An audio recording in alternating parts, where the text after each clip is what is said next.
শত্রু যদি আপনাকে কষ্ট দেয়, আপনার ক্ষতি করতে চায়, আপনি শত্রুর নাম বাংলাতে লিখে সূরাতুল লাহাব পড়ে শত্রুর নামের উপরে ফু দিন। শত্রু যতদিন জীবিত থাকবে আপনার ক্ষতি করতে পারবে না, আপনার ক্ষতি নিয়ে কোনো কল্পনা চিন্তা করতে পারবে না। আল্লাহ রাব্বুল আলামিন এমন শায়েস্তা করবেন, সেই জীবনে কোনো দিন আপনার ক্ষতি করতে পারবে না। সম্মানিত মা বোন, শুরু থেকে শেষ পর্যন্ত ভিডিওটি দেখুন, শুনুন।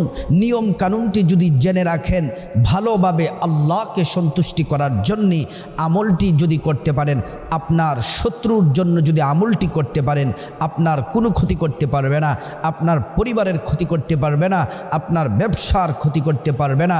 কারণ কোরআন হচ্ছে এমন একটি পাওয়ারফুল কিতাব, এমন আল্লাহ তাআলার কালাম, যেই কোরআনের মধ্যে কোনো ভুল নেই, যেই কোরআন